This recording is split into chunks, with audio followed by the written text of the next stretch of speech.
Ako po si Miss Winnie at ito ang ating kwento. Magandang araw po, Miss Winnie, lalo na po sa mga tagapakinig na kagaya ko. Nais kong ibahagi ang aking karanasan na masasabi kong nagturo sa akin ng tunay na aral sa buhay. Ako po si Jobel at gusto kong imulat ang mga kapwa ko listeners sa realidad ng buhay, lalo na ang mga taong sabik sa pagmamahal kagaya ko. Madalas din sa kagustuhan natin na maramdaman na mahalin, napupunta tayo sa maling tao at ganon ang nangyari sa akin. Kaya naman nandito ako para magbigay aral sa lahat ang aking kwento.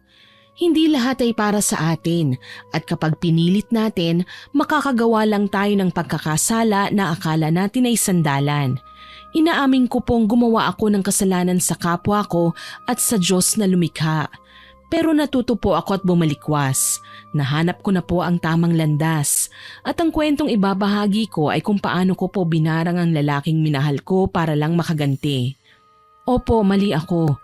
Pero bago sana ako husgahan ng mga tagapakinig, sana ay pakinggan nila ang aking kwento at mula dito ay matuto na kagaya ko. Anong ginagawa niyo dito? Don't tell me sinusundan mo ang asawa ko. Alam mo, ikaw lang ang nakilala kong legal wife na binubugaw ang sariling asawa. Kapal din ang mukha mo, no? Hindi na ako magtataka kung bakit ka iniwan ni Piolo. Mahadera ka kasi. Beshi, tama na. Ayoko ng away. Oh, ano bang kailangan nyo? Kailangan kong makausap si Piolo. May sasabihin lang akong mahalagang bagay sa kanya. At ano naman yon? Sabihin mo sa akin. Ako na lang ang magsasabi sa kanya. Hindi, ako na para mapag-usapan namin. Hindi kayo pwedeng pumasok sa pamamahay ko. My house, my rules. Hindi ka lang pala mahadera. Ipokrita ka pa. Palabasin mo si Piolo nang magkausap sila ng beshi ko. Ayoko. Ako na ang magsasabi. Ano ba yon? Bubita ka ba? Hindi ka ba nakakaintindi? Anong sinabi mo? Halika nga dito. Ang dapat sa'yo kinakalbo. Ikaw na nga itong kabit, ikaw pang matapang. Etong sa'yo. Halika rito para makaganti rin ako sa pananakit mo sa akin. Aray! Aray! Ano bang problema mo? Bitiwan mo ako! Ipokrita ka? Bitawan mo yung kaibigan ko. Halika dito. Uubusin ko yung buhok mo. Ano bang kaguluhan to? Tama na nga. Inawat kami ni Piolo nang makita niyang nagsasabunutan kami ng asawa niya. Hinila niya si Shoni at naitulak naman niya ako kaya naman napaupo ako sa kalsada at tumama sa semento ng kalsada ang aking balakang. Nataranta ako nang makitang may umaagos na dugo sa hita ko. Sami, dinudugo ako. Diyos ko, Piolo, tulungan mo ako. Dinudugo si Jobel. Baka mapano ang anak niyo. Ano? Ang anak namin? Buntis si Jobel? Oo, kaya nga kami nandito para sabihin sa'yo. Pero mahadere ang asawa mo't hinarang kami. Kapag may nangyari sa anak ko, hindi ko kayo mapapatawad. Sobrang galit at kaba ang nararamdaman ko, Miss Winnie, dahil naisip ko kagad ang aking anak. Sa sobrang takot ko na mawala siya, bigla akong nawalan ng malay. Nang magising ako, nasa ospital na. Unang bumungad sa akin ang mukha ni Piolo na sobrang lungkot at namumugto ang mata na para bang galing sa pag-iyak. Kumusta si baby? Ayos lang ba siya? Anong sabi ng doktor? Mahal, magpahinga ka muna. Mas makabubuti yun sa'yo. Sagutin mo ang tanong ko! Wala nang baby natin. Nakunan ka. Pasensya na kung nangyari to. Hindi to pwede! Ang baby ko! Sorry, mahal. Hindi ko to ginustong mangyari. Umalis ka na! Hindi kita kailangan! Hindi ko kayo mapapatawad! At tandaan mo ito! Sisingilin ko ang asawa mo sa lahat ng ginawa niya sa akin! Kasalanan niya ang lahat ng ito! Kasalanan niyo ang pagkawala ng anak ko! Mga walang iya kayo! Hindi ko kayo mapapatawad! Magbabayad kayong dalawa! Ilang araw ako sa ospital. At nang makalabas na ako, si Sammy ang siyang nag-alaga sa akin.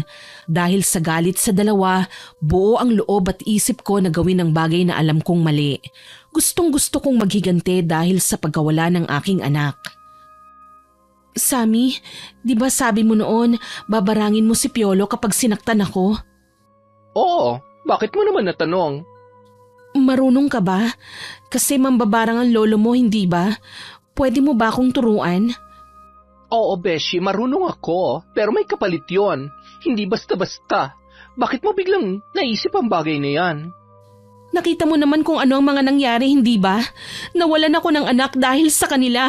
At gusto kong iparanas sa kanila ang sakit na nararamdaman ko ngayon. Pero, Beshi, hindi yun ganun-ganun lang. Kailangan mong bigyan ng oras para matutunan at hindi lang ginagamit ang itim na kapangyarihan para manakit o maghiganti. Dahil meron yung kapalit. Ano pa bang mawawala sa akin? Lahat naglaho na parang bula. Binigay ko ang lahat kay Piolo. Pero anong ginawa niya? Puro sakit at pagdurusang binalik niya.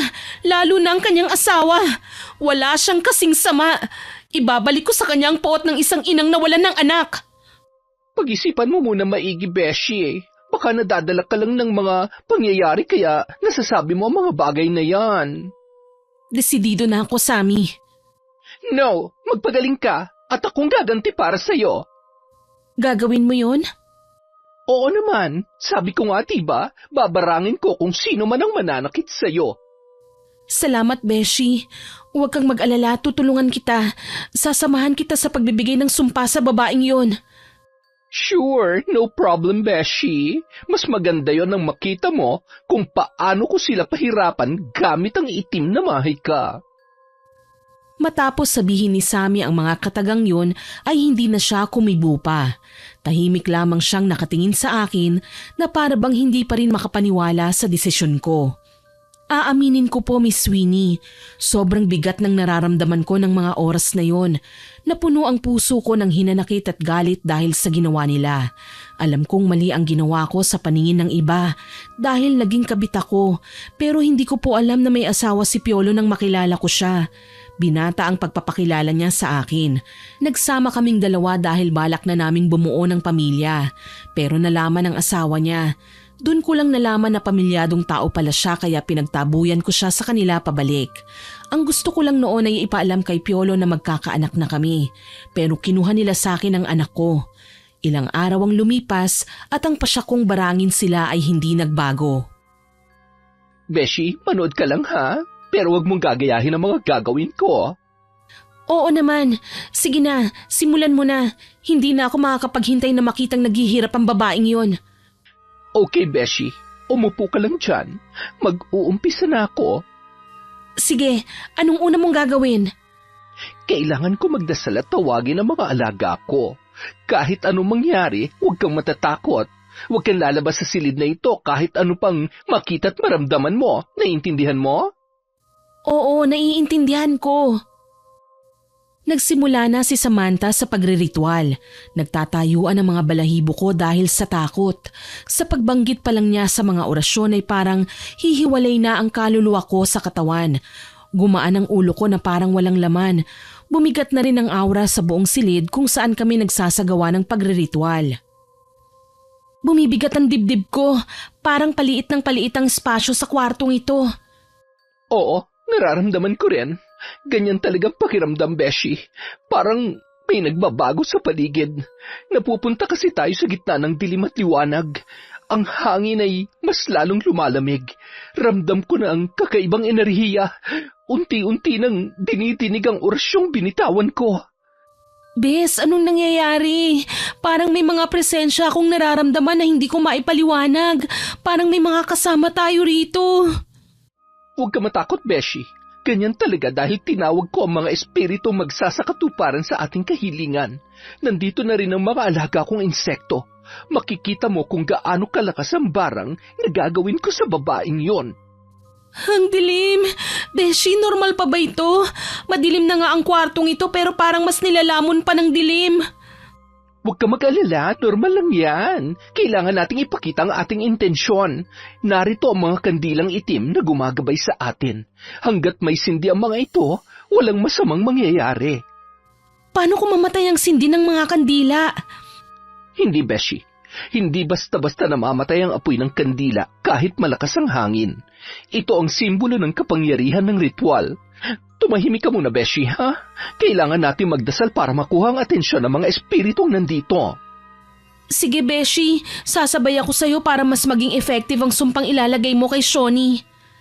Sa ngalan ng mga espiritong narito, pumasok kayo sa aming mundo. Dinggin ang aming pagsusumamo. Ipadala ang sakit at paghihirap kay Shawnee. Gamitin ang mga insekto at utusang pumasok sa puso ng babaeng binanggit ko. Ibalik ang puot at galit na nararamdaman ng dulot ng aming paghihiganti. Gusto kong maramdaman niya ang sakit ng dulot ng pagkawala ng anak ko. Sa ngalan ng mga itim na espiritu, ipakita mo sa kanya ang kahihinatnan ng kanyang mga ginawa. Bes, Huwag kang matakot. Ito ang simula ng kanyang paghihirap. gusto kong makaganti. Gustong-gusto ko siyang pahirapan. Huwag kang mag-alala, Beshi. Ang mga espiritu ng dilim at ang mga alaga ko ay kumilos na. Bes, parang may mga boses akong naririnig. Ang mga boses na yan ay ang espiritu ng dilim na maghahatid ng iyong galit sa kanila. Hindi mo sila dapat katakutan. Magtiwala ka lang sa kanilang kapangyarihan. Huwag kang magdadalawang isip dahil mawawala ng bisa ang ginawa nating ritual. Hindi ko na nagawa pang magsalita, Miss Winnie, ng mga oras na yon. Bigla na lang nagbukas-sara ang pinto at bintana ng ilang segundo. Nakita ko ang mga insekto ay mabilis na gumapang at lumipad paalis ng bahay. Kasama ang mga aninong itim na hindi ko alam kung anong klaseng nilalang. Maya-maya pa'y naging kalmado na ang paligid. Ano nang susunod nating gagawin? Maghihintay tayo ng ilang araw saka tayo pupunta sa bahay ni Shawnee para magmasid. Gusto mo bang makita ang mangyayari sa kanya? Hindi na ako makapaghintay na makitang naghihirap si Shawnee. Ako rin, Beshi. Alam kong magiging masakit ang mga mararanasan ni Shawnee kapag ang mga insekto ay pumasok na sa kanyang katawan. Naiisip ko ang mga mata ni Shawnee na puno ng takot. Wala pang nangyayari ay nakakaramdam na ako ng tuwa kapag naiisip kong mahihirapan siya ng husto. Ang tahimik mo yata, Beshi. Iniisip ko kung anong kalagayan ni Shawnee. Gusto ko nang makitang resulta ng ginawa natin. Sa susunod na linggo ay pupunta na tayo sa bahay niya. Salamat, Beshi, sa pagsasakatuparan ng aking paghihiganti. Nawala ang aking anak dahil sa kanya, kaya naman dapat lang na magdusa siya. Sabi ko naman kasi sa'yo noon, hindi mapagkakatiwalaan si Piolo, pero hindi ka nakinig sa'kin. Mahal ko eh. Alam mo naman yun, hindi ba? Kilala mo ko kung magmahal. Wagas talaga. Pero nagsisisi na ako. Sa susunod, magtitira ka para sa sarili mo para hindi ka masaktan ng todo. Tama ka. Kasalanan ko rin naman. Dumating na rin ang araw na hinihintay ko. Naghanda kami ni Sammy sa pagpunta sa bahay ni Shawnee para makita ang kalagayan niya at ang epekto ng sumpa. Nagsagawa pa ng orasyon ng aking kaibigan bago kami umalis dahil alam naming hindi maganda ang mangyayari. Ang orasyon daw na yon ang magbibigay ng proteksyon sa amin. May napansin ka ba na kakaiba? Masyadong tahimik ang bahay nila pero maghintay pa tayo ng ilang sandali. Sige, mamaya naman siguro ay may makikita na rin tayo. Beshi, tingnan mo parang nagmamadali si Piolo. Ano kaya nangyari? Oo nga, ano? Teka, hintayin lang natin. Yung asawa niya, akay-akay niya, mukha nang hihina Mukha na siyang kawawa. Namumutla siya, Beshi. Tulungan niyo ako. Pakiusap. Tricycle! May tricycle ba dyan sa labas? Kailangan kong dalhin sa ospital ang asawa ko! Tulungan niyo ako! OMG! At pumapangit ang bruha! Look, Beshi, mukha na siyang bangkay! Lubog ang mata at puno ng rashes ang kanyang katawan! Grabe, para na siyang mamamatay, Beshi. Ganun ba talaga yun kabilis? Ilang linggo pa lang ang lumipas buhat ng isagawa mong orasyon at ritual. Oo naman, Beshi. Ganyan talaga dahil may kasalanan siya sa'yo. Pero Beshi, maghanda tayo baka ibalik niya sa atin ang sumpa kapag nalaman nilang pinarang sila. Pero kung hindi, Eddie, kawawa siya. Handa na ako sa ganoon, Beshi. Ikaw ba? Aba, ako? Siyempre, handang-handa. Hindi ako padadaig sa kanya, no? Beshi, tara na. Bago pa tayo mapansin ni Piolo. Oo nga. Baka mamaya niyan sa atin pa humingi ng tulong in his dreams. Bago pa man mapaandar ni Sammy ang sasakyan ay nakita kong napansin na ito ni Piolo dahil dun lang ipinarada ni Sammy sa tapat ng bahay nila.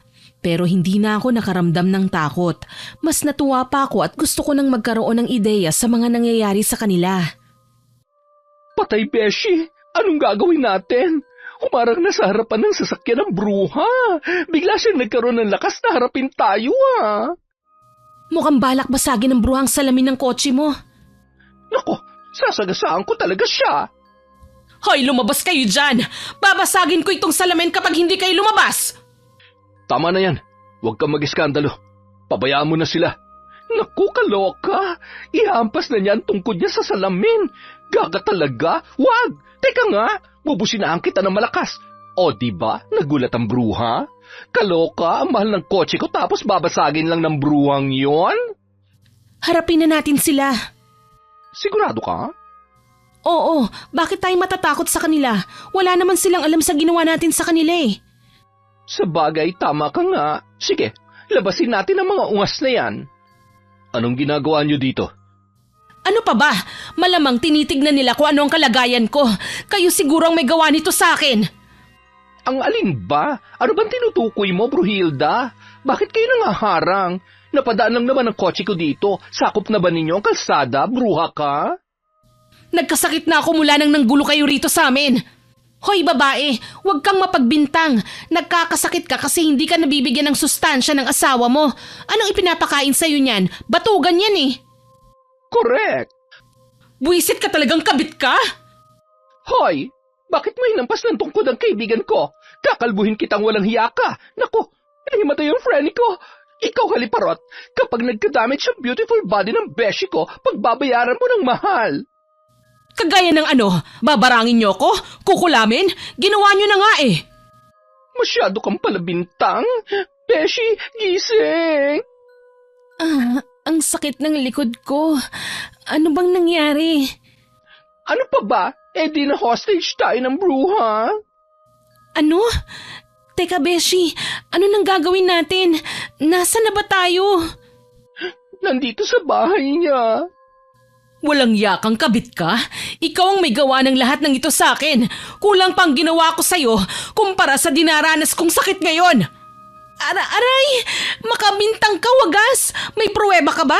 Paano naman kita bibigyan ng sakit, Aber? Itong pang-hostage mo sa amin, pwede kitang kasuhan. Jubel, alam na namin ang totoo. Nagpatingin kami sa albularyo.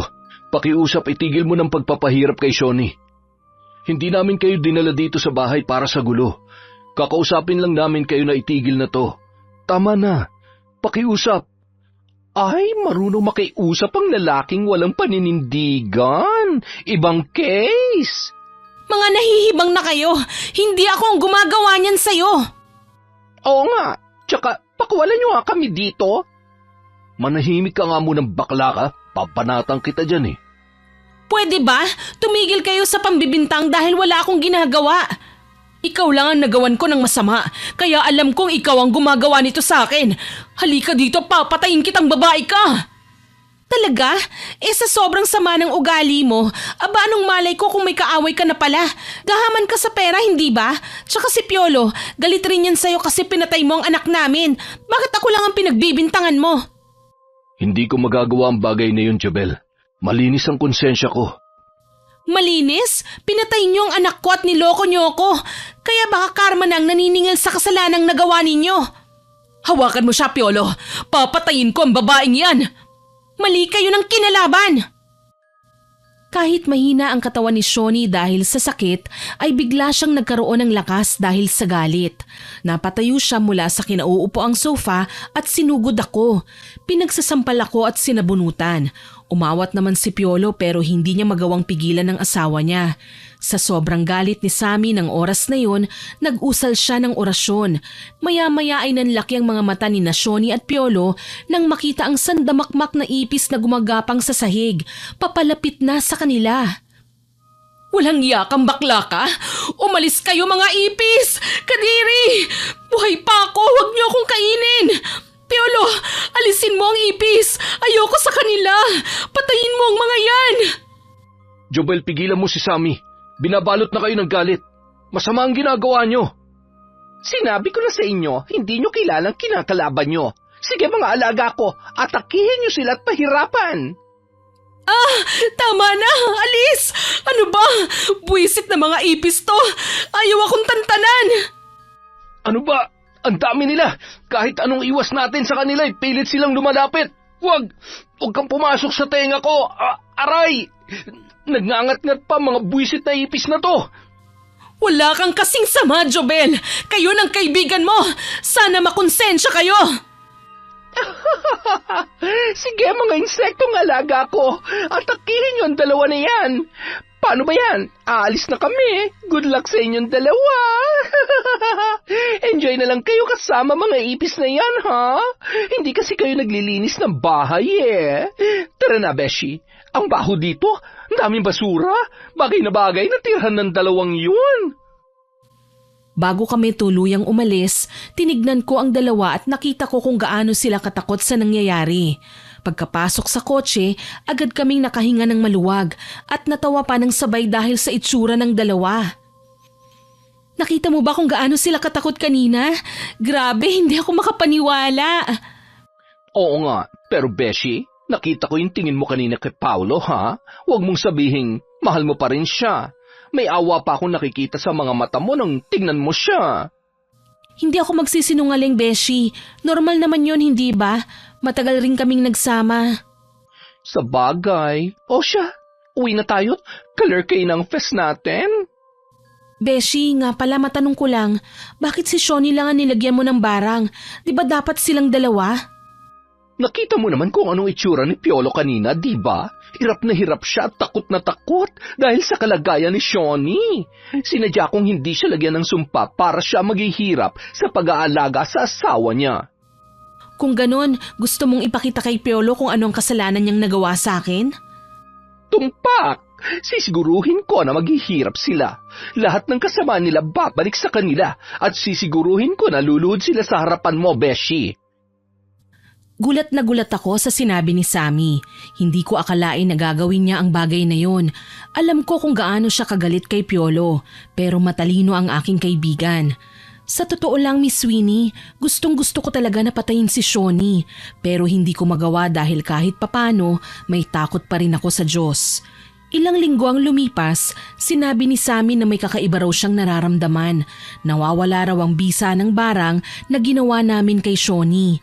Naisip namin na baka may tumutulong sa kanila para pagalingin siya, kaya nagsagawa ulit kami ng orasyon para paigtingin ang barang na ginawa namin. Beshi, anong nangyayari sa'yo? Oh my God, may lumalabas na dugo sa ilong mo. May sumasangga sa orasyon ko. Bumabalik yun sa akin.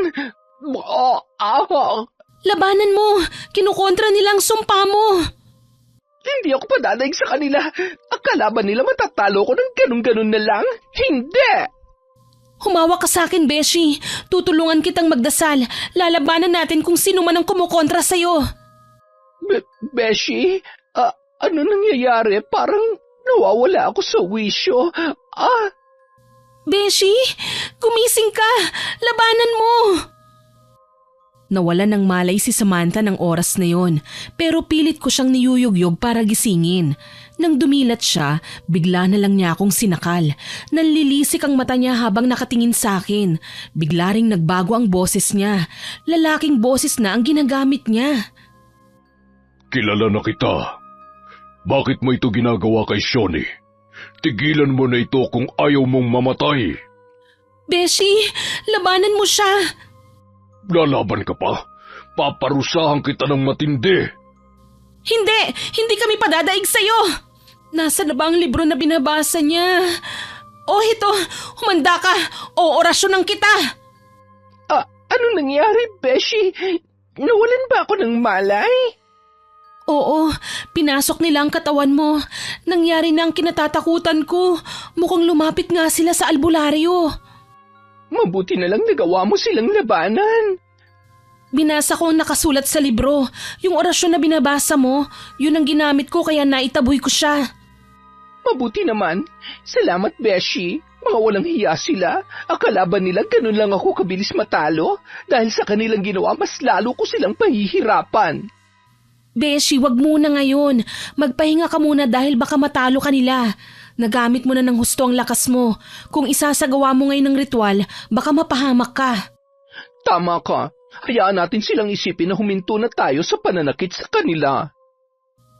Alam niya na nag-aalala ako sa kanya. Mabuti na lang at pinakinggan niya ako. Nang araw na yon ay nagpahinga muna si Sammy. Kinondisyon niya ang kanyang katawan at nagpalakas. Alam kong hindi pa tapos ang laban dahil tiyak kong hindi sila titigil hanggat hindi nila kami natatalo.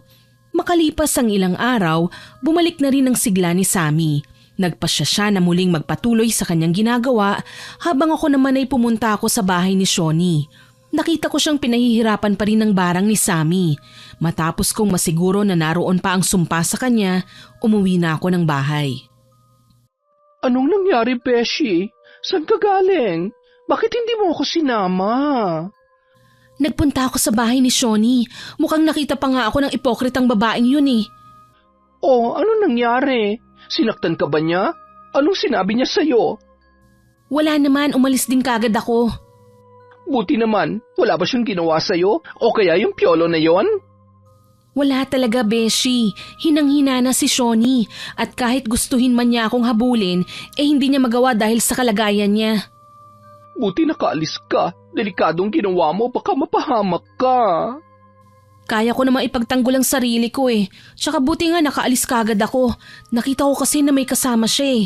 Siguro albularyo yun. Ay, Diyos ko. Mabuti hindi ka nahuli kundi napalaban ka. Huwag mo nang ulitin yun, ha? Pinag-aalala mo ko, Beshi. Hindi naman ako susugod doon nang hindi ako handa, no? Kahit na, kalerkay ka.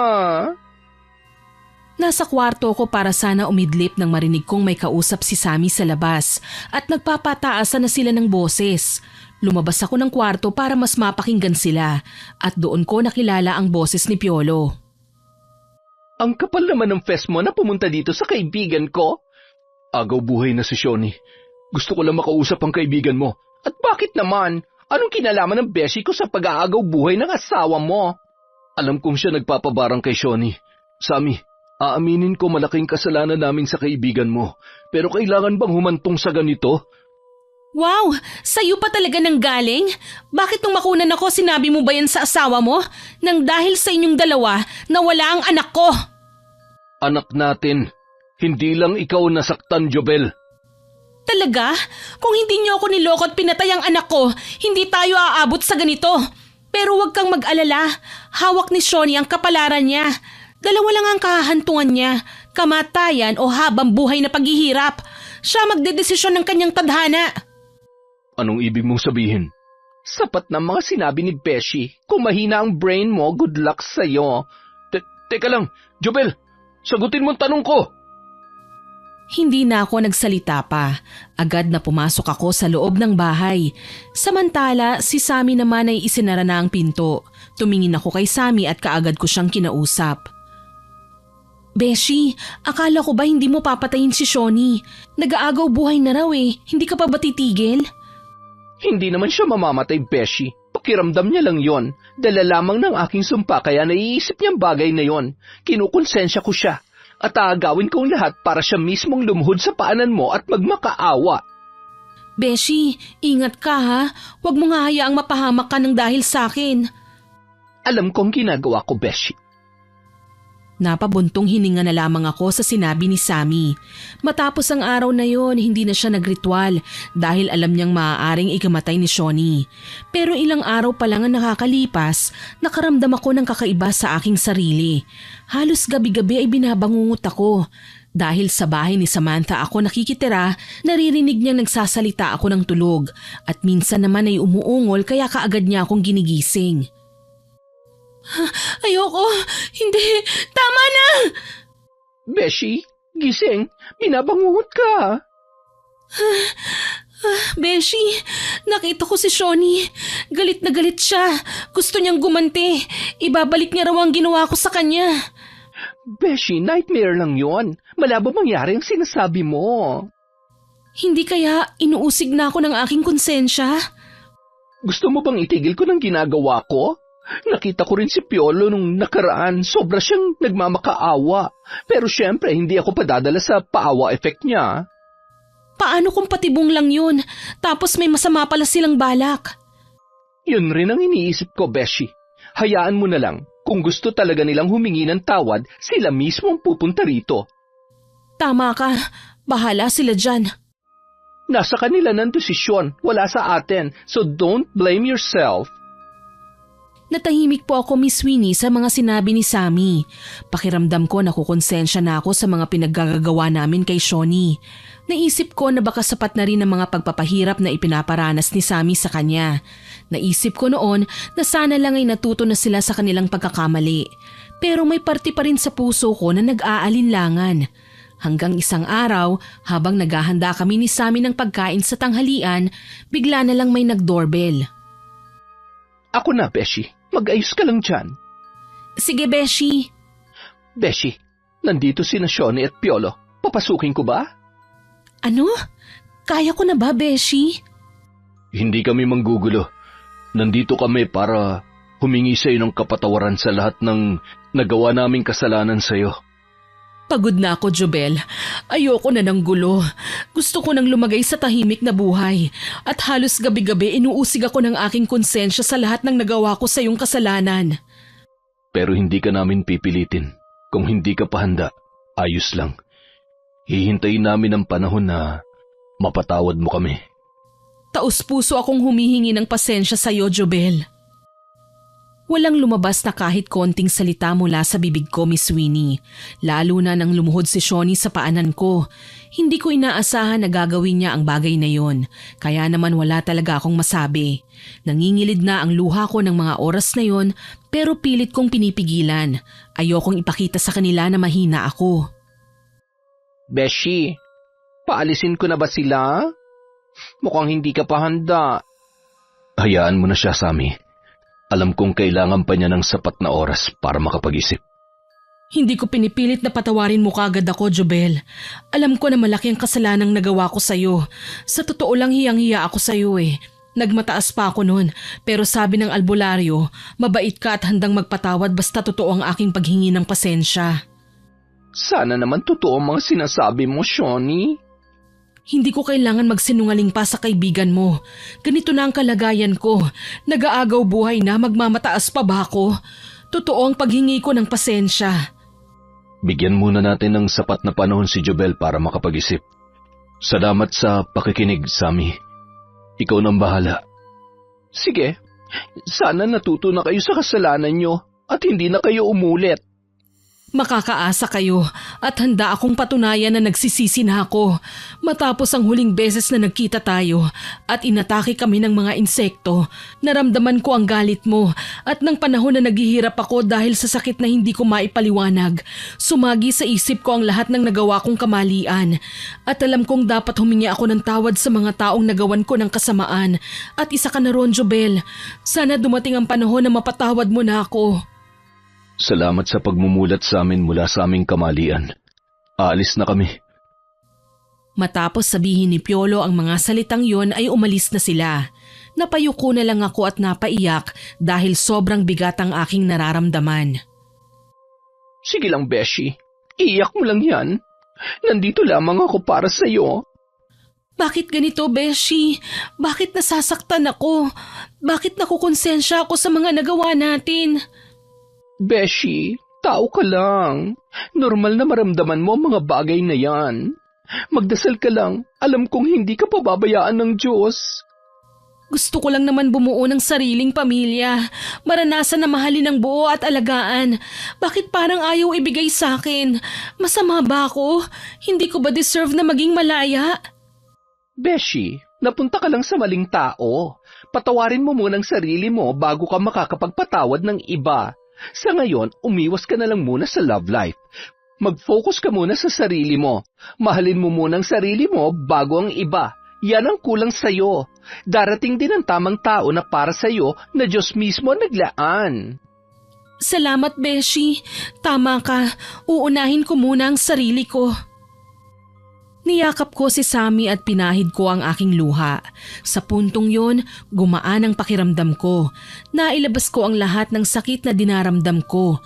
Buhat ng araw na yon, hindi tumigil sina Piolo at Shoni sa paghingi sa akin ng tawad.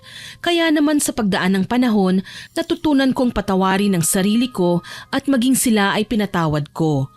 Hanggang isang araw, laking gulat ko nang biglang nagpunta sa bahay si Piolo at nakikipagbalikan sa akin. Jobel, mahal pa rin kita. Ano?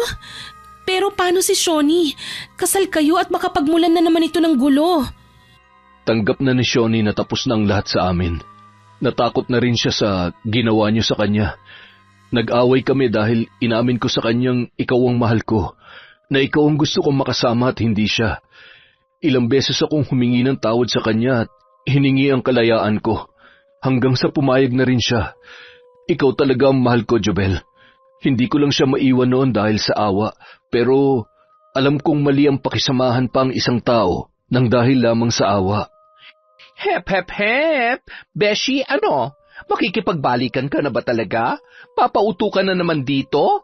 Di ka pa ba nauuntog? Sammy, pwede bang bigyan mo kami ng pagkakataon na makapag-usap? Seryoso naman ako sa kaibigan mo eh. Niloko mo na siya noon. Ano bang malay ko kung gawin mo ulit yon? Siguro naman, Beshi, hindi na gagawin ni Piolo. Ikaw na rin naman ang nagsabi. Hindi mo hahayaan na masaktan ako dahil ikaw ang kanilang makakaharap. Hay nako, bahala ka sa buhay mo. Ewan ko na lang. Pairalin mo na naman ang pagiging marufok at katangahan mo. Beshi naman. Hindi na umimik pa si Sammy. Dumiretso siya sa kanyang silid at hindi na ako kinausap. Kahit ayaw ni Sammy na makipagbalikan ako kay Piolo, tinanggap ko siyang muli dahil mahal na mahal ko si Piolo. Pinatunayan naman niya sa akin na totoo ang sinasabi niya dahil ilang linggo rin niya akong sinuyo at walang Shoni na naghabol. Ilang taon ang lumipas at nagsikap ako sa pagtatrabaho para matupad ang aking dream house. Nag-abroad ako at nag-ipon. Nang matapos ang bahay na pinatatayo ko at natapos na rin ang kontrata ko sa trabaho, nagpasya na akong umuwi ng bansa at pumayag sa alok ni Piolo na mag-live-in na ulit kami. Mahal, ang galing ng mga gumawa nitong bahay natin, ano? Sinunod talaga ang mga materyales na gusto ko. Tignan mo tong hagdan, maayos ang pagkakagawa at elegante talaga dahil sa gawa sa Nara. Hindi tinipid ng mga manggagawa ang budget kaya magandang resulta. Oo nga, mahal. Mahusay kasi ang taste mo sa pagdidesign kaya ganyan ang resulta. At magagaling din ang nakuha mong mga trabahador. Magandang bahay, mahal. Kagaya mo. Ay sus, nambola ka pa. Siguro may kailangan ka, no? Kilala na kasi kita eh. Ganyan na ganyan ka kapag may hihilingin ka sa akin eh. Kilalang kilala mo talaga ako. Ano kasi, mahal, may kailangan kasi akong bilhin para kina nanay. Baka pwede mo akong pahiramin muna ng 5,000. Ano? 5,000? Saan nyo naman gagamitin ang ganong kalaking halaga? Ay, kailangan kasi na ipagawa ang bubong ng bahay sa probinsya.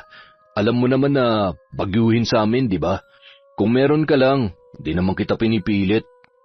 Wala akong hawak na ganong kalaking pera, pero dahil kailangan sa inyo, gagawan ko ng paraan. Talaga? Salamat, mahal. Hulog ka talaga ng langit. Hay nako, tara na nga at mag-ayos na tayo ng mga gamit para pagdating ng kaibigan kong si Sammy, maayos na rito. Napaka-arte pa naman ng baklitang yun. Kilala mo naman yun, hindi ba? Pupunta pala siya? Bakit ngayon mo lang binanggit sa akin? Biglaan lang naman. Hindi ko rin alam na pupunta siya. Nag-text lang kanina. Ay nga pala, baka magtalo na naman kayo ah. Pakiusap, habaan mo na lang ang pasensya mo kay Sammy. Alam mo naman na ayaw lang niyang nahihirapan ako. Susubukan ko, pero hindi ko may papangako. Nang maayos na ang lahat, nagpahinga na ako. Samantala, si Piolo naman ay nagluto na ng pagkain. Ilang minuto ang lumipas, dumating na si Sammy at umalingaw-ngaw na sa bahay ang kanyang boses. Lumabas na ako ng kwarto para salubungin siya. Kalurke, ang traffic talaga. Oh, bakit parang kinusot na papel ang mukha ng beshi ko? Imbierna ka na naman ba sa kinakasama mo? Nako, Sammy. Pagod lang ang mahal ko kaya ganyan. Ang bait-bait ko kaya. Malabong akong dahilan. It's Samantha, not Sammy. Samantha na ako ngayon. Naloloka ako sa inyo mag-asawa. Lagi nyo na lang akong tinatawag sa boy name ko. I told you na wala na si Sammy, diba? Dahil ako na si Samantha. Kahit ano pang pilit mo sa amin, Sammy ka pa rin. Kung jombagin kaya kita dyan para makita mo. Tawagin nyo akong Samantha, maliwanag? Tama na yan. Sige na, Sammy. Samantha. Kumain ka na ba? Sabay ka na sa amin. Kumain naman na ako pero dahil inalok mo ako, hindi ako tatanggi. Mahirap umayaw sa grasya, baka parusahan ako. Ano bang ulam? Special adobo. Luto ni Chef Pogi. Masarap yan, kasing yummy ko. Pogi? Saan banda? Baka Chef Nognog dahil kasing itim mo ang adobo. Uy, wow! Grabe ka, Sammy ah. Gwapo naman talaga ako ah. Lagi mo na lang ako inaasar. Siguro crush mo ako, no? Sorry, loyal ako sa akin nag-iisang mahal. Dapat ba akong kiligin? Puro kayo asaran eh. Kumain na nga tayo dahil gutom na ako.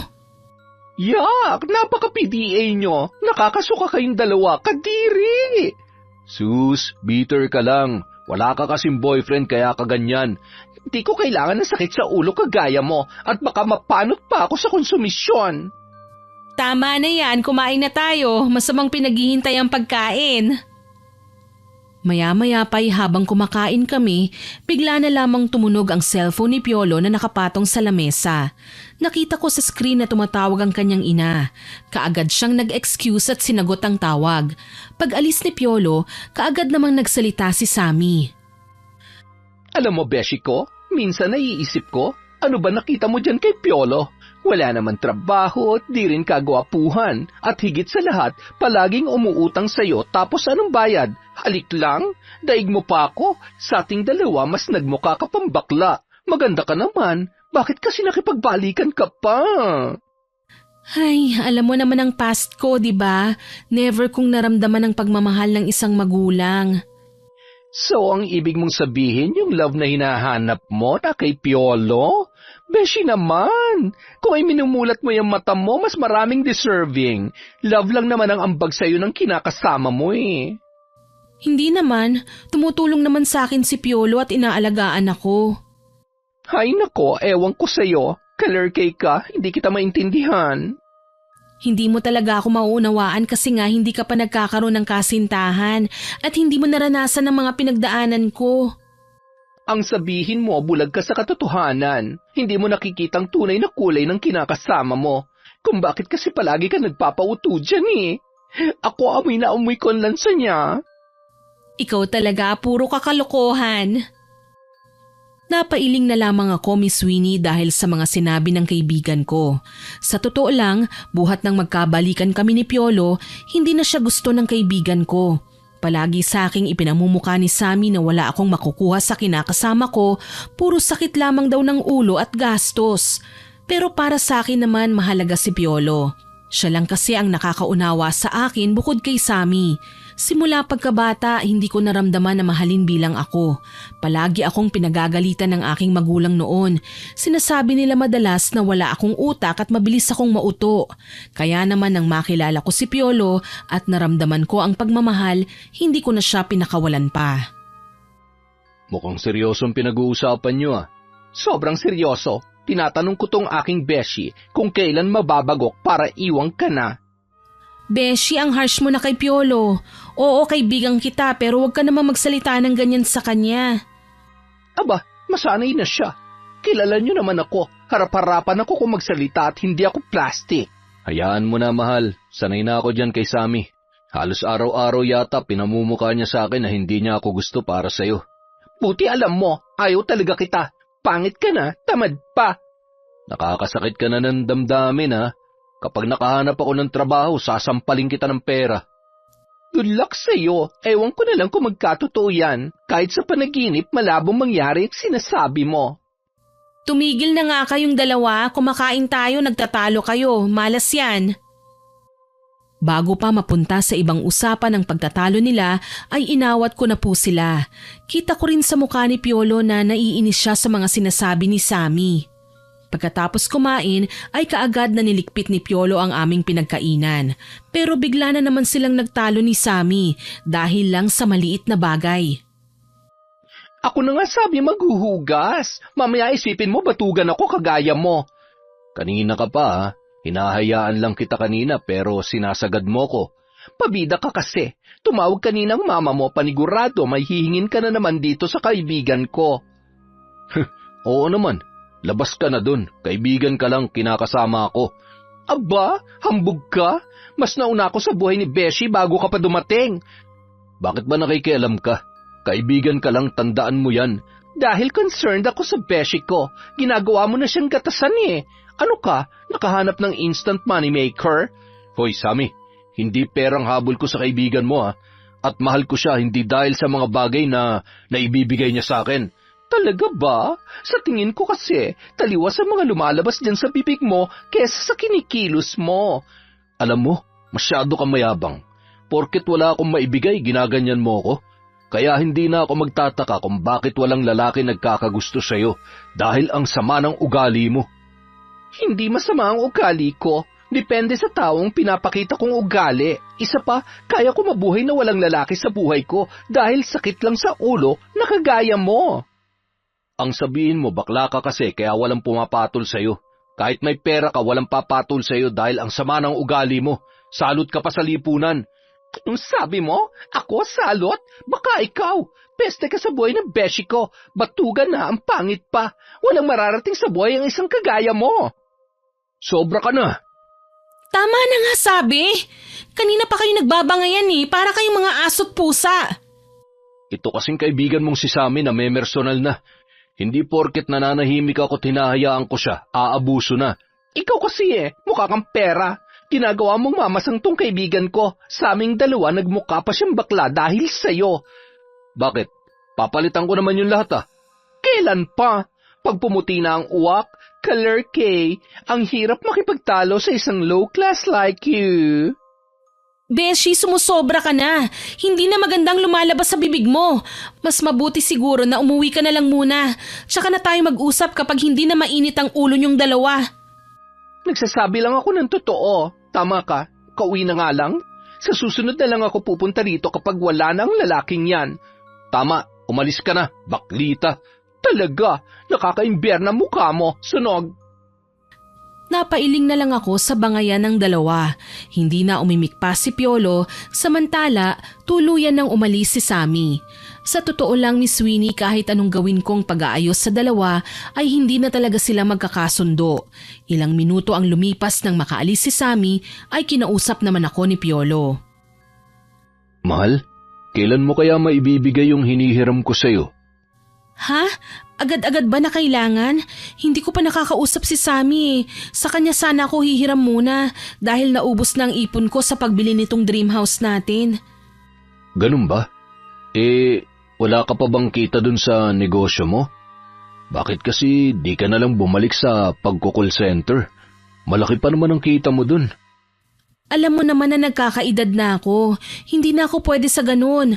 Alam mo naman na tumatanda na ako. Hirap na ako makipagsabayan sa mga katrabaho ko. At higit sa lahat, gusto kong magnegosyo na lang para hawak ko ang aking oras. Pero gagawan ko na lang ng paraan. Kay Sammy sana ako hihiram kaso nagtalo kayo. Ewan ko na lang kung pahihiramin pa ako nun. Ganun ba? Kay Sammy ka pala hihiram? Inaway ko pa naman yun.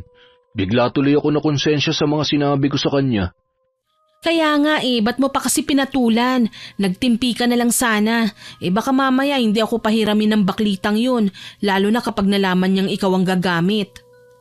Anong gusto mo? Hayaan ko siyang insultuhin ako at yurakan ng pagkatao ko? Hindi ka pa ba sanay kay Sammy? Ganun naman talaga yun magsalita.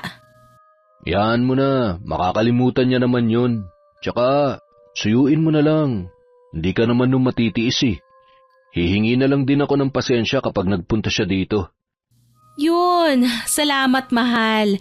Ayoko talaga yung lagi kayong nag-aaway Kinabukasan, maaga akong nagising at nagpunta sa bahay ni Sammy para gawa ng paraan ng hinihiram na pera ni Piolo.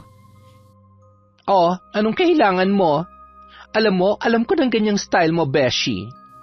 Ay, ano kasi Beshi, papasukin mo muna kaya ako. Sisermonan mo na kagad ako eh. May magagawa pa ba ako? Sige na, pumasok ka na. What do you need ba, beshi ko? Beshi, hindi na ako magpapaligoy-ligoy pa. May 5,000 ka ba? Kailangan ko kasi wala na akong budget sa bahay eh. Budget? O baka kailangan ng boylet mo? Budget talaga Beshi ko. Sige na, papalitan ko naman kagad eh. Yan, dyan mo ako naaalala kapag hihiram ka. Samantalang kahapon, hindi mo man lang ako pinagtanggol sa kinakasama mong ulikba. Pinagsabihan ko na naman yang si Piolo pag alis mo. Isa pa, ikaw ang nauna. Sus, palagi naman eh. Ako ang mali, ako ang nauna. Samantalang inaalala lang naman kita. Alam ko naman yun, Beshi. Ako na nga ang humihingi ng pasensya sa mga sinabi ni Piolo sa'yo.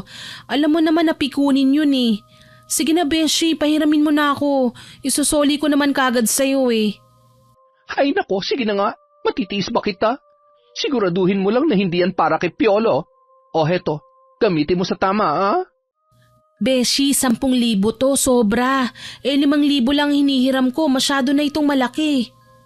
Sinobrahan ko na para may panggastos ka. Alam mo naman na hindi ko kayang makita ka na naghihirap. Oh, ang sweet naman ng Beshi ko. Uy, salamat talaga ha. Promise, babayaran ko to pag kumita na ako dun sa negosyo ko. Wala yon, basta ikaw. Hindi mo naman kailangan na bayaran ka agad. Kapag meron ka na, saka mo na lang ibigay sa akin. Salamat, Beshi. Alam mo, Beshi, huwag kang ma-hurt sa mga sinabi ko kahapon kay Piolo, ha?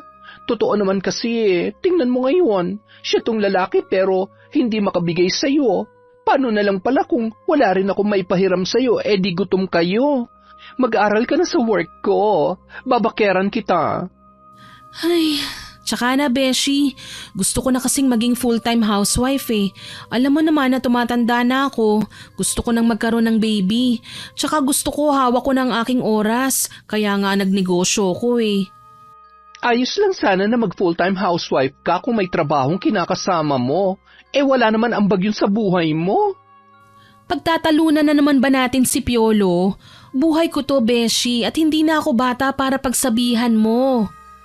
Beshi, concerned lang ako sa'yo. Ayokong nahihirapan ka. Samantalang yung kinakasama mo, nagpapakasasa sa perang pinaghirapan mo. Tinutulungan rin naman ako ni Piolo sa negosyo ko eh. Tsaka naghahanap na rin naman siya ng trabaho. Naghahanap? Buhat nung magsama kayo, naririnig ko na yan sa'yo. Ewan ko ba sa'yo, Beshi? Sa bagay, buhay mo yan. Sino ba naman ako para makialam? Intindihin mo na lang ako, Beshi. Kay Piolo ko lang naramdaman ang tunay na pagmamahal, kaya hindi ko kaya na iwanan siya. Hoy, Beshi, kilabutan ka nga. Mahal ka lang yan si Piolo dahil may naibibigay ka pa. Paano kapag nagkasakit ka? Sa tingin mo, alagaan ka niyan? Baka nga iwanan ka niyan at maghanap ng iba? Beshi, kung usapang pagmamahal lang naman, lamang ako sa kanya. Iba naman kasi ang love na ipinapakita mo, Beshi. Magkaiba kayo at hindi mo ako maiintindihan kasi wala ka pang love life. Ay, wow! Pinagdiinan talaga na wala akong love life. Kalerke, ewan ko sa'yo. Ipagdadasal ko na lang na sana hindi ka niloloko ng kinakasama mo at talagang patitikimin ko siya na mag-asawang sampal. Takot lang nun sa'yo. Talagang matakot siya. Marunong pa naman ako mambarang. Baka barangin ko siya kapag niloko ka niya. Grabe ka, Beshi ah. Wag naman ganun. Ipagpasa Diyos mo na lang kapag ganun. Tsaka mahal ako ni Piolo. Malabo yung iniisip mo. Natawa na lang si Sammy sa sinabi ko at nagkwentuhan pa kami. Hindi ko na malayan na hapon na pala kaya naman nagpaalam na ako kay Sammy. Pag uwi ko sa bahay, sa pinto pa lang, naamoy ko na kagad ang niluluto ni Piolo. Nakangiti akong pumasok at niyakap ko siya mula sa likuran. Agad siyang napangiti at gumanti ng yakap sa akin. Ang aga mong umalis kanina, saan ka nagpunta? Nagpunta ako sa bahay ni Sammy, nang hiram kasi ako ng pera. Talaga? Anong balita? Pinahiram ka ba niya? Oo, hindi naman kasi ako kayang tiisin ni Sammy eh. Kahit medyo masungit at maraming sermon, nagbigay pa rin ng kaibigan kong yun. Ibig sabihin may maibibigay ka sa akin?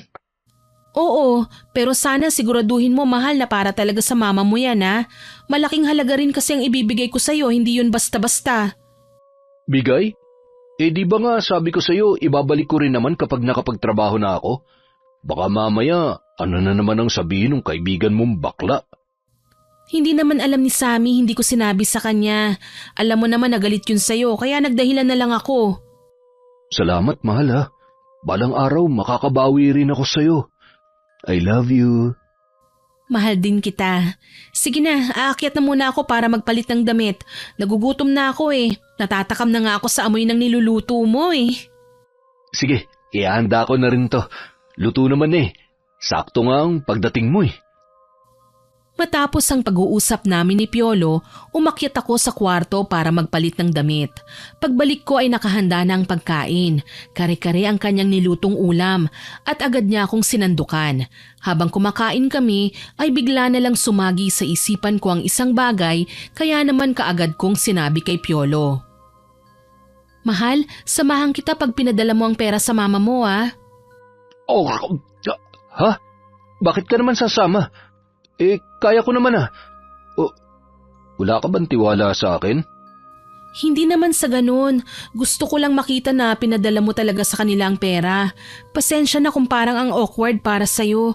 Pero gusto ko lang manigurado. Malaking halaga kasi ang pinapadala mo. Ayoko lang na magkaroon ng pagdududa. Di wala kang tiwala sa akin. Alam mo, wag na nga lang. Total, parang hindi mo naman ako pinaniniwalaan eh. Hindi naman sa ganun. Huwag ka naman magalit. Alam mo, nahahawa ka na dun sa kaibigan mong bakla. Nakakainis ka. Nakakawalang ganang kumain. Diyan ka na nga. Teka lang naman, Piolo. Sinubukan kong tawagin si Piolo, Miss Winnie, pero hindi na niya ako pinansin. Nang araw na yon natulog siya sa kabilang kwarto at parang nainis siya sa sinabi ko. Ganun siya palagi, napakalihim pagdating sa pamilya niya. Ni minsan hindi ko nakausap ang nanay niya sa personal dahil palagi na lang sa cellphone. Hindi ko alam kung totoo bang siya ngayon, pero dahil may tiwala ako kay Piolo, hindi na ako nag-isip ng masama. Kinabukasan, kinausap niya ako nang ibigay ko sa kanya ang pera at sinabi kong hindi na ako sasama. Hindi naman kita lolokohin ulit. Nagbago na ako, mahal. Hindi naman sa ganun eh. Hindi mo naman ako masisisi kung nagdududa ako, hindi ba? Alam ko. Nagawan na kita nun ng masama. Hayaan mo, hindi ko sasayangin ang binigay mo sa akin pagkakataon. Napangiti na lang ako sa kanyang sinabi. Sabay kaming kumain ng araw na yon at umalis din siya kagad para ipadala ang pera. Ewan, Miss Winnie, pero hindi ako mapalagay sa hindi ko malaman na dahilan. Ayaw kong pagdudahan si Piolo pero pakiramdam ko'y may tinatago siya sa akin. Nang araw na yon, gabi na nang makauwi si Piolo. Wala pang isang oras, biglang sumugod si Sammy sa bahay, galit na galit at sinampal si Piolo ng 2 beses. Bakit nananakit ka? Anong karapatan mong saktan ako, ha? Oo nga, Beshi. May nagawa bang mali si Piolo? Bakit galit na galit ka? Manlaloko yung asawa mo. Nakita ko siya kasama si Shawnee. Nagabot pa siya ng pera at hinalikan pa siya. Hoy, baklita! Masama mambintang. May pruweba ka ba? Wala, pero sapat nang nakita ko. Beshi, sa akin ka maniwala. Niloloko ka lang ng lalaking yan. Hoy, Sammy, walang ganun na nangyari. Teka lang, magkasama sina Piolo at Shawnee? Kailan mo siya nakita? Baka ibang tao lang yun at nagkamali ka. Talaga lang, Beshi? Susugod ba ako dito kung hindi ako sigurado? Sinasabi ko lang, Beshi, baka kasi nagkamali ka. Baka akala mo lang ganun. So, mas pinaniniwalaan mong lalaking yan over me? After all, siya pa rin ang pipiliin mo, Beshi. Hanggat wala kang ebidensya, hindi kami maniniwala sa'yo. Ano ba malay ko kung sinisiraan mo lang ako? Di ba nga galit ka sa akin? Kaya posibleng gumagawa ka lang ng kwento. Hoy! Para sa kalaman mo, hindi ako sinungaling at mapanggawa ng kwento. Manloloko ka! Beshi, tama naman kasi si Piolo eh. Wala kang ebidensya, paano kita paniniwalaan yan? Wow! Sige, Beshi, maniwala ka dyan. Ngayon palang sinasabihan na kita, huwag kang iiyak sa akin. Kalerke! Bagay kayong dalawa, isang manloloko at isang uto-uto. Sobra ka na, Sammy! Teka, Beshi, hindi ko sinasadyang sampalin ka. Nabigla lang talaga ako dahil sa sinabi mo. Sige, kampihan mo yan si Piolo. Pero nagsasabi ako ng totoo at paninindigan ko yon. Magsama kayong dalawa. Friendship over na tayo. Teka lang naman, Beshi. Hayaan mo na siya. Pinag-aaway niya lang tayo. Hindi mo ba nakikita? Kilala ko si Sammy. Kahit kailan hindi siya nagsinungaling sa akin. O bakit, may pruweba ba siya? Mahal kita, Jobel. Kailanman hindi kita lolokohin. Siguraduhin mo lang, Piolo, dahil kapag nalaman kong niloloko mo ko, may kalalagyan ka. Litong-lito na ako ng mga oras na yon, Miss Winnie. Hindi ko alam kung tama ba ang desisyon kong piliin si Piolo. Pakiramdam ko noon, nagsasabi ng totoo si Sammy, pero ayoko namang maniwala kagad ng walang ebidensya. Mula noon, hindi ko na nakausap si Sammy. Sinubukan kong tawagan siya pero binlock na niya ang number ko. Nang pumunta ako sa bahay niya, pinaalis niya lamang ako. Kasabay ng pagkakaaway namin ni Sammy, nakaramdam ako ng kakaiba sa aking katawan. Mahal, bakit ganito? Tignan mo nga yung balat ko. Nagkakaroon na ng mga sugat-sugat eh. Oo nga no. Sinubukan mo na bang magpatingin sa doktor? Sabi skin problem lang daw, pero pakiramdam ko may gumagalaw sa loob eh. Tignan mo, nagnanana na. Huwag mo na lang pansinin. Baka may nakain ka lang na hindi pwede sa'yo. Kung nandito lang sana si Sammy, baka matulungan niya ako. Pero wala. Kaya pwede ba huwag mo nang banggitin pang pangalan ng baklang yon? Nakakairita eh. Natahimik ako sa biglaang pagtataas ng boses ni Piolo. Ilang linggo kong hindi nakausap si Sammy, kaya itinuon ko na lang ang aking atensyon sa sarili ko. Hanggang isang araw, nagpaalam si Piolo na maghahanap siya ng trabaho. Pinayagan ko naman siyang gawin yon, ngunit makalipas ang isang oras, biglang dumating si Sammy sa bahay ko. Beshi, buti naman dinalaw mo na ako. Patawarin mo na ako. Wala na yon. Nandito ako para magising ka na sa katotohanan. Teka lang, anong sinasabi mo? Hindi kita maintindihan. Basta sumama ka na lang sa akin. Ipapakita ko sa'yo na tama ako at nagsasabi ako ng totoo. Ano? Ano bang pinagsasabi mo? Mamaya ko na ipapaliwanag sa'yo, basta sumama ka na lang. Wala na akong nagawa ng panahon na yon. Halos kalad ka rin ako ni Sammy palabas ng bahay. Pinasakay niya ako sa kotse at nagmaneho na siya. Ilang beses ko siyang tinanong pero hindi niya ako sinasagot. Hanggang sa huminto kami sa isang bahay. Kasing laki yun ang bahay ko. Kaninong bahay yan? Ang ganda at kasing laki ng sakin.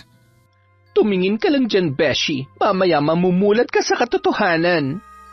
Ano? Beshi, naguguluhan na ako sa iyo eh. Naalala mo nung gabi nag-away tayo dahil kay Piolo?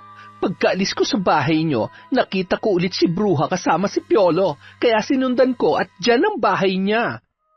Ano bang ibig mong sabihin? Nandyan nakatira ang asawa ni Piolo? Lumipat na siya? Tumpak! Relax ka lang ha, lalabas din sila dyan. Sobrang kaba ang naramdaman ko ng mga oras na yon, Miss Winnie. Nagtatalo ang isip at puso ko. Parang gusto ko nang umalis. Pero may bahagi ng isip ko na nais malaman ang katotohanan. Ilang sandali ang lumipas at lumabas mula sa loob si Shoni. Maya-maya pa'y biglang sumunod si Piolo. Kitang-kita ko kung paano siya hinalikan ni Shoni sa labi at niyakap pa siya. Hindi na ako nakapagpigil pa. Kaagad ko silang sinugod at sinabunutan ko si Shoni. Malandi ka? Haliparot! Pok-pok! May paawa effect ka pa? Ahas ka! Sige, Beshi, kalbuhin mo! Aray! Ano ba? Awatin mo nga itong kabit mo, Piolo! Jobel, awat na! Anong tawag mo sa akin? Jobel? Wow! Manloloko ka nga! Buisit ka! Etong sayo! Mag-asawang sampal para matauhan ka! I told you, Beshi, manloloko ang lalaking yan. No offense ha, pero pineperahan ka lang niya. Sila pa rin talaga ni Shoni all this time. Hoy baklita, manahimik ka! Ako ang tunay na asawa ni Piolo at ang kaibigan mo ang mistress dito. Pinabawi ko lang sa akin. Akala ko ba tanggap mo na? Ano ito? Bago ka pa makilala ni Piolo, kasal na kami. Hindi ba, Piolo? Tama ang kaibigan mo. Pera lang ang gusto ng asawa ko sa'yo. Totoo ba yun, Piolo? All this time, tama pala si Sammy? Teka, magpapaliwanag ako. Anong ipapaliwanag mo? Kung paano mo niloko at pinaglaruan na naman ang kaibigan ko? Hindi, Sammy. Mahal ko talaga si Jobel. Naipit lang ako sa sitwasyon. Naipit sa sitwasyon? Ano, hindi ka makapag-decide kung sino sa amin ang mahal mo? Ganun ba ha, Piolo? Hindi. Matagal na kaming hiwalay ni Shoni. Nagsasabi ako ng totoo. Pero nang malaman niya na nag-abroad ka, gusto kanyang perahan. Tinakot niya ako na babarangin ka niya at ipapakulong tayo. Kaya ginawa ko lang ang utos ni Shoni. Naging sunod-sunuran ako sa kanya. Bakit mo inilihim sa akin? Bakit ka nagsinungaling? Wow, kagustuhan mo rin ito, Piolo.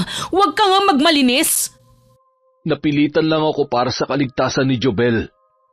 Mukha ka palang pera. Ikaw nga ang legal na asawa pero ang sama ng ugali mo. At ikaw naman, Piolo, wala kang bayag dahil hindi mo kayang ipaglaban ang beshi ko. Kung totoo ang lahat ng sinabi mo, bakit pumayag ka na halikan ka niya sa labi kanina? Nagulat lang ako. Tsaka nandito ako para kausapin siya dahil ayoko nang lokohin ka. Itutulak ko sana siya pero dumating ka. Hindi pa rin sapat ang mga katwiran mo, Piolo. Hindi ko alam kung mapapatawad pa kita. Tara na, Beshi.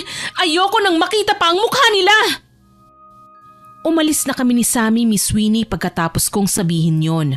Opo, masakit para sa akin na niloko ko ni Piolo sa ikalawang pagkakataon. Pero ewan ko ba, bigla akong naawa sa sitwasyon niya. Ramdam ko naman na nagsasabi siya ng totoo at nakita ko yon sa mata niya. Pero hindi ko kinaya ang mga katotohanan na nalaman ko. Pag uwi sa bahay, niyaya ko kagad si Sammy na uminom. Gusto ko kasi na maalis ang sakit na nararamdaman ko. Beshi, ayos lang yan. Makakalimot ka rin. Hindi mo kailangan na umiyak dahil sa lalaking yon. Pero kita naman natin, Beshi. Nagsasabi siya ng totoo. Oo, nasasaktan ako. Pero mali ba kung bibigyan ko siya ng isa pang chance? Beshi, yung ikalawang chance nga na binigay mo, sinayang niya eh. Ano pa kaya sa susunod? Hindi ko alam. Nalilito na ako, Beshi. Nalilito ka kasi mahal mo. Niloko ka niya at yun ang totoo. Wala na rin dahilan para ipagpatuloy niyo pa ang inyong relasyon. Gumising ka nga sa katotohanan, Beshi. Napabuntong hininga na lang ako sa mga sinabi ni Sammy. Totoo naman kasi ang mga sinasabi niya sa akin eh. At aaminin ko may pagkatanga talaga ako. Napaiyak na lang ako ng mga oras na yon. Dinamaya naman ako ni Sammy at ilang sandali ang lumipas, bigla akong narinig ang boses ni Piolo mula sa labas ng bahay. Mahal, lumabas ka dyan. Harapin mo ako. Pag-usapan natin to. Beshi, si Piolo yun. Teka, anong gagawin ko? Hindi mo siya haharapin, okay? Dito ka lang. Ako ang kakausap sa kanya. Baka mag-away kayo. Ayoko ng gulo, Beshi. Ako ang bahala. Maupo ka lang dyan. Wala na akong nagawa pa, Miss Winnie. Hinayaan ko si Sammy na harapin si Piolo. Ayoko rin kasi na makita ni Piolo na umiiyak ako ng dahil sa kanya. Maya-maya pa'y narinig ko ang pagmamakaawa ni Piolo sa kaibigan ko. Sammy, pakiusap. Hayaan mo kami mag-usap ni Jobel. Huwag ka nang makialam pa. Wow! Anong gusto mo, hayaan kitang paikuti ng kaibigan ko? Isa pa, kagagawan mo yan. Hindi ko kasalanan na may sabit ka pala at sinungaling. Ikaw na to may kasalanan, nagmamataas ka pa? Hindi naman sa ganun, Sammy. Ang akin lang, hayaan mo si Jobel na magdesisyon. May sariling isip si Jobel at nasa kanya pa rin ang desisyon kung pakikinggan niya ako o hindi. Ang gusto ko lang ay makausap siya, yun lang.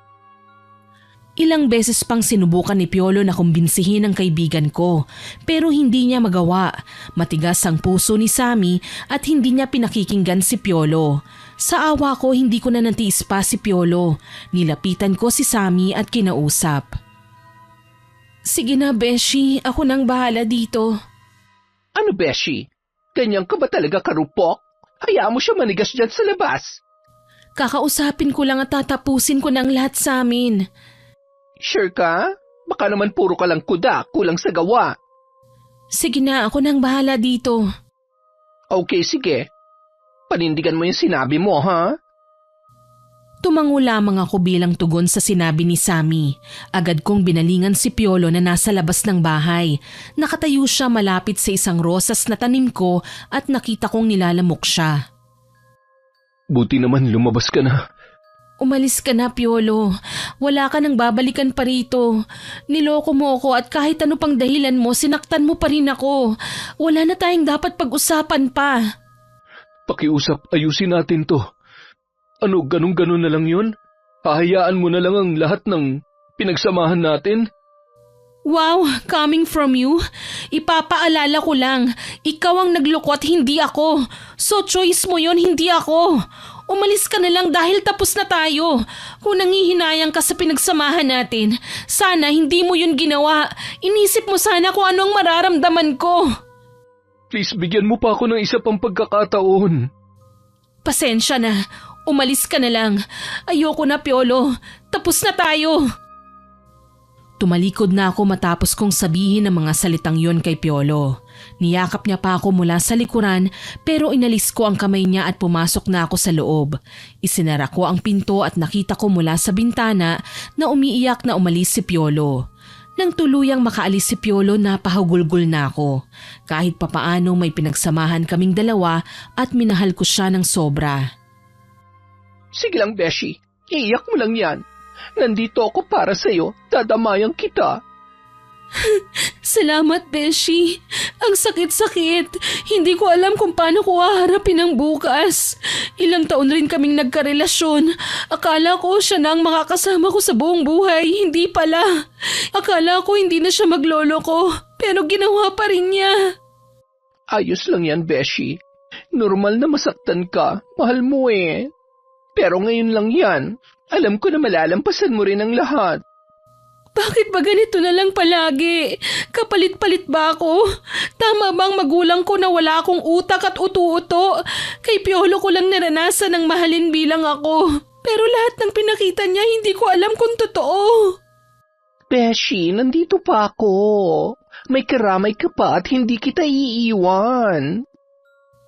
Napayakap na lang ako kay Sammy ng mga oras na yon.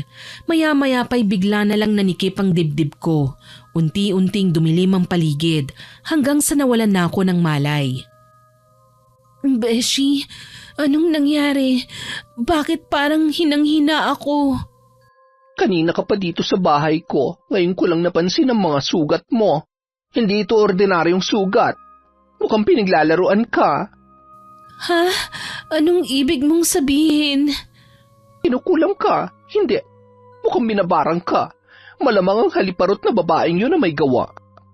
Walang ya talagang babaeng yun, Beshi. Anong gagawin natin? Kinagalit nila ako.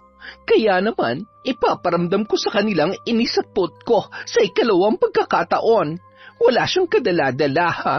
Huwag ka mag-alala, Beshi. Ibabalik ko sa kanila ang sumpang nilagay nila sa'yo. Ilang araw ang lumipas matapos muling magsagawa ni Sammy ng pambabarang kay Shoni, lalo akong nanghina. Nakita ko pa ang mga sugat sa braso ko at katawan na mas lalong lumalala. Sa bawat araw na nagsasagawa ng pagriritual si Sammy ay parang sa akin tumutugon ang sumpa dahil lalong lumalala ang sakit ko. Ang mga sugat ko ay lumalalim at nagtutubig na. Ang paligid ng balat ay nangingitim na rin hanggang sa may napansin na akong kakaiba. Aray! Sammy, ano ito? Kinakain ng uod ang katawan ko. Buhay pa ako, inuuod na ako. Natatakot ako. Mamamatay na ba ako? Beshi, mukhang mas lumalala ang sakit mo dahil sa ginagawa ko. Pwede ba yun? Sila naman ang binarang at hindi naman ako, ha? Napansin ko na bawat ginagawa ko, nadadamay ka. Ititigil ko na to, Beshi. Baka mapahamak ka lalo dahil sa mga ginagawa ko. Wag! Ituloy mo lang. Kung mamamatay ako para lang mamatay sila, gawin mo! Pero Beshi, buhay mo ang kapalit at alam mo hindi ko kayang gawin yon. Gawin mo lang. May tiwala ka sa akin, hindi ba? Gawin mo ang sinabi ko. Huwag kang titigil hanggat hindi sila humihingi ng tawad. Pero Beshi, Mukhang ang sumpa ng bumabarang sa'yo ay kung ano ang gagawin ko kina Piolo at Shoni. Ganon din ang mangyayari sa'yo. Paano ka?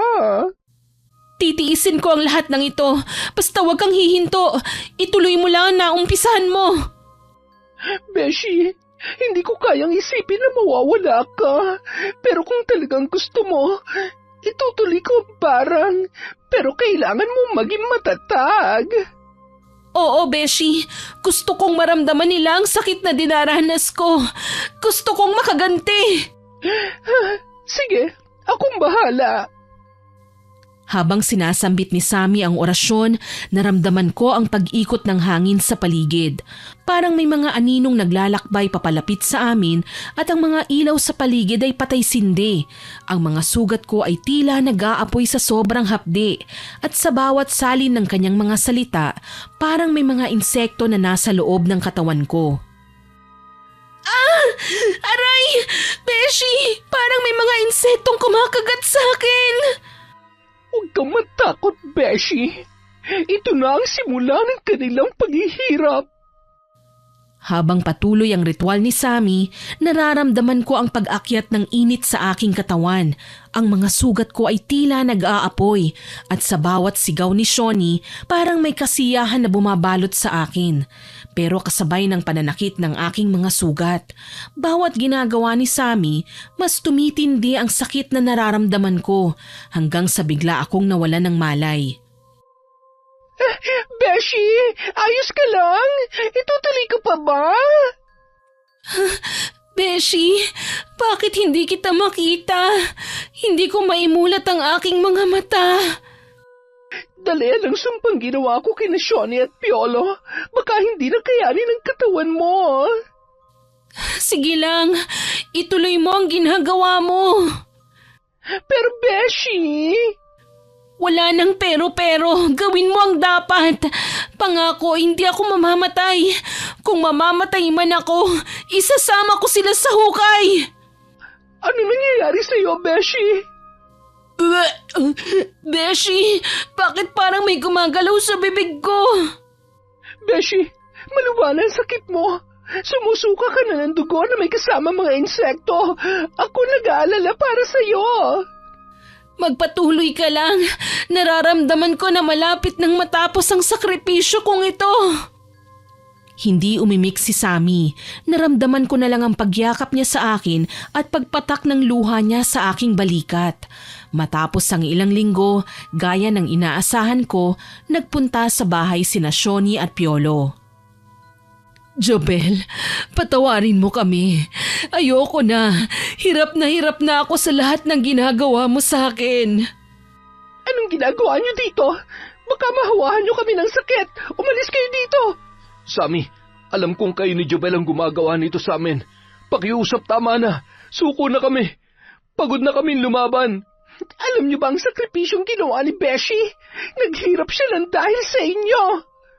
Hindi kami umaasa ng agarang sagot mula sa kanya. Nandito kami para taus-pusong humingi ng tawad. Ipaparating ko sa kanya. Makakalis na kayo. Rinig na rinig ko ang pagsusumamo nila Piolo at Shoni. Mula sa aking silid ay sinilip ko pa sila habang kausap si Sammy. Kitang-kita ko kung paano sila manikluhod. Hindi ako nagpakita sa kanila dahil ang ayaw kong makita nila na ang itsura nila ay ganun din ang aking sinapit. Pare-pareho kaming nahihirapan sa mga nangyayari. Pagkaalis nila ay tsaka ako kinausap ni Sammy. Ano ang pasya mo? Sa wakas narinig ko rin ang gusto kong marinig. Nakuha mo na ang gusto mo. Ano ang sunod mong plano? Tapos na ang pagsasakripisyo ko. Alam ko na ang sagot sa katanungan mo. Salamat, Beshi, dahil sa'yo nakamit ko ang hustisyang gusto ko. Nakita kong sobra silang naghirap at totoo ang kanilang pagsisisi. Ngayon tapos na ang lahat. Sana maging aral din sa'yo mga nangyari. Beshi, unahin mo ng sarili mo. Hindi dahil sa lahat ng oras nasa tabi mo ko. Salamat, Beshi, sa lahat ng tulong mo sa akin. Niyakap ko si Sammy at pinahid ko ang aking luha. Sa puntong yon, gumaan na ang aking pakiramdam. Nailabas ko ang lahat ng sakit na dinaramdam ko. Buhat ng araw na yon, hindi tumigil sina Piolo at Shoni sa paghingi ng tawad sa akin. Kaya naman sa pagdaan ng panahon, natutunan kong patawarin ang sarili ko at maging sila ay nagawa ko ring patawarin. Beshi, matagal na panahon nang lumipas. Tuluyan na ba naghilom ang sugat sa iyong puso? Oo naman, siguro talagang para ako sa sarili ko. Pero ganun pa man ang resulta ng lahat, masaya ako kasi naging successful ako sa buhay. Owner na ako ng restaurant na pangarap kong itayo Thank you kay God, hindi niya ako pinabayaan. Kahit na may ginawa akong hindi niya nagustuhan, ramdam ko ang kanyang pagpapatawad. Balita ko may anak na sila Shoni at Piolo. Good for them. Kung ano man ang nangyari sa nakaraan, gagamitin ko yung aral sa buhay para mas maging mabuti akong tao. Dapat talaga tuminuna ang lalaking yan. Dapat talaga sila ang magsamang dalawa.